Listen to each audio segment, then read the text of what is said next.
ભાવનગર શહેરના ગોકુળનગર વિસ્તારમાં મકાન ખાલી કરાવવા મુદ્દે બબાલ સર્જાઈ હતી.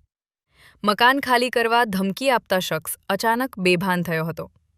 આરોપ મુજબ દરિયા અને ધોકા લઈને આવેલા 4 થી 5 શખ્સોએ ધમકીઓ આપી હતી. ધમકીઓના કારણે શખ્સની તબિયત લથડી ગઈ હતી. ગઈકાલે પણ મારામારી કરવામાં આવી હોવાનો આક્ષેપ કરવામાં આવ્યો હતો. મકાન ખાલી કરાવવા માટે વારંવાર ધમકીઓ આપવામાં આવતી હોવાની ફરિયાદ કરવામાં આવી હતી. હાલ ભોગ બનનાર દ્વારા પોલીસમાં ફરિયાદ કરવાની કાર્યવાહી હાથ ધરવામાં આવી હતી.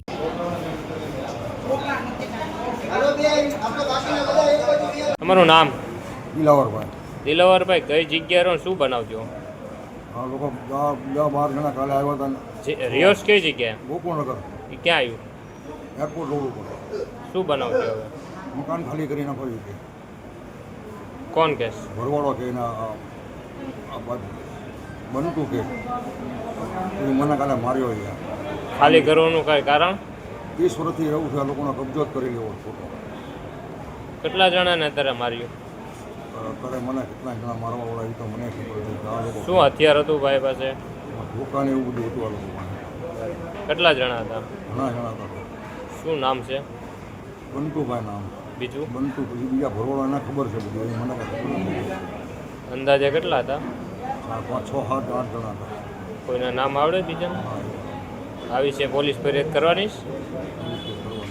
કરવાની જ છે. કેવી ધમકી કેવી આપવામાં આવી? ખાલી કરી નાખ નગર તમને મારી નાખી. કેટલા દિવસથી આ ચાલુ છે? કાલનું હાલે સાહેબ. હે? કાલનું હાલે છે.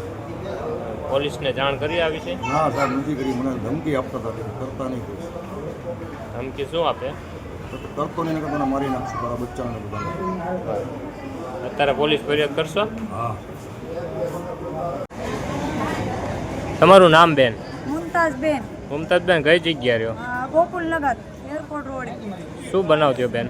અહીંયા મારા વરને આવીને ધમકી નહીં દઈ જઈશ. મને એ ધમકી દઈ ગયા કાલ આવીને. મારા વરને કે મારી નાખીશ કે કોઈ જાઓ પોલીસ કેસ એ કર્યા તો. એટલે મારા છોકરાને કાલ છોરી બુરી રાખ્યા હતા ગલે.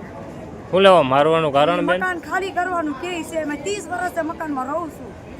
તમારું ઘરનું મકાન કે ભાડે? અને મારા ઘરનો છે. મારા લાઇટ બિલ બધું છે મારી પાસે. બધું દસ્તાવેજ બધું છે. કેટલા જણા હતા તારે મારો? 6-7 જણા હતા. શું નામ?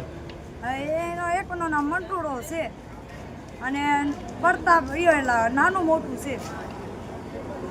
તમારા એ બધા રોજ આવીને મને ધમકી દઈ જાય. કાલ મારા વરને મારી ગયા.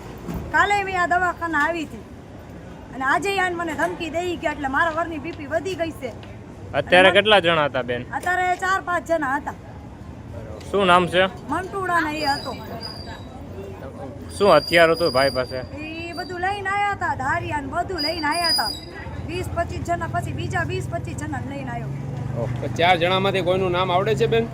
એમાં 4 જણામાં નામ આવડે છે ને. એક મંટુડો છે, નાનું મોટું છે, પછી શું નામ છે, ટલ્લુ. આ વિશે પોલીસ ફરિયાદ કરવાની બેન? હા.